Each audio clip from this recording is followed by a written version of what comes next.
It's 1985 in Johnson City, Tennessee, a town wrapped in the quiet comfort of the Smoky Mountains. Dr. Abraham Verghese flips through patient charts by the dull hospital light. The first confirmed AIDS case here is a young man named David, whose presence churns unease in this conservative town. No one yet knows how deep this crisis will cut, or how Abraham, the outsider doctor, will be pulled into a community's darkest reckoning. What happens when a disease becomes more than just a medical problem? Stay with me. Johnson City isn't New York or San Francisco. It's a place where AIDS was supposed to stay a distant urban nightmare. But it lands here with a shock, stirring fear and suspicion that go beyond medicine.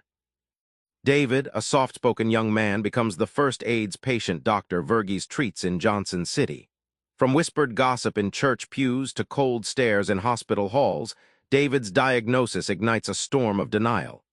Yet it's Abraham's bedside presence, holding David's shaking hand, that starts to tear down the town's terrified silence. Think of AIDS not just as a virus, but as a cracked mirror revealing the town's unspoken prejudices and fears. It's like watching a storm brew unseen, until the first lightning strike illuminates hidden divisions. Suddenly, everybody's forced to confront what was always there, simmering under polite conversation. Abraham's outsider status becomes his superpower. Like a translator between worlds, he listens without judgment, gaining trust from patients and families alike. This empathy kindles a shift. Neighbors begin seeing sick people as people, not pariahs. Fear doesn't vanish overnight, but cracks of understanding begin to form. Verghese soon learns fighting AIDS isn't just about drugs or tests. It's about navigating shame, culture, and despair. Medicine in Johnson City feels like walking on razor wire, with every patient's story pulling him deeper. One patient, a closeted schoolteacher, hides his diagnosis at the risk of losing everything. His fear of social death, from gossip to job loss, weighs heavier than the illness itself. Abraham sits with him in empty hospital rooms, witnessing how isolation slices deeper wounds than the virus.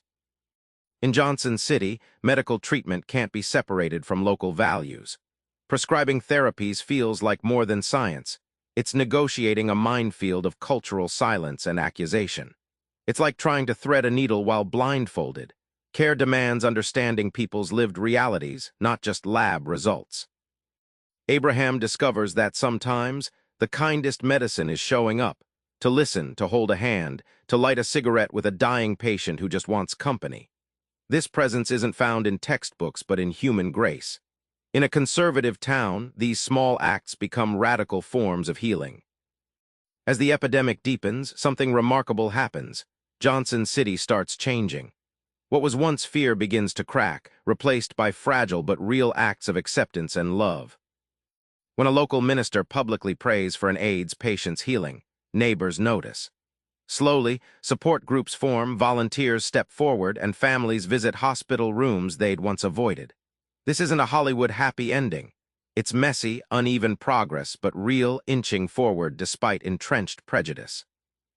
Abraham's role shifts from a mere clinician to a trusted counselor and bridge. His outsider perspective offers fresh eyes, unburdened by local taboos. Like a gardener tending a neglected plot, he nurtures fragile hopes and connections that eventually bloom, proof that compassion can root in even the hardest soil. The AIDS crisis shakes Johnson City's spiritual foundations. For many, the epidemic becomes less about death statistics and more about existential questions.